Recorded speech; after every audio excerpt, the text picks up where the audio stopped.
Hey everyone, today I'm going to show you how to use Higgsfield AI for YouTube Shorts. So this tool is great for shorts because it can turn a still image into a quick eye-catching animation that works well for short form videos. So first, open up the Higgsfield AI website and select a video from the top menu. And from there, upload the image that you want to animate. So once it appears in the workspace, enter a prompt describing the movement that you want. So keep it clear and specific by mentioning the subject, action, and mood. Next, choose a model based on the style that you want. And then you can use the default model when you are unsure. After that, select a short duration.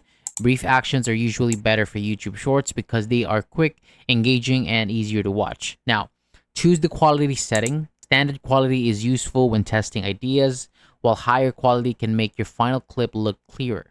So once your image, prompt, model, duration, and quality are ready, click generate. So when the animation is finished, watch the preview, and if it is needed, adjust the prompt, change the model, or edit the duration before generating again. And that is how you use Higgsfield AI for YouTube Shorts. It gives you a simple way to add movement to images and create short animated clips in just a few steps. Thank you so much for watching. For more videos like this, hit the subscribe button below and I'll see you on the next video.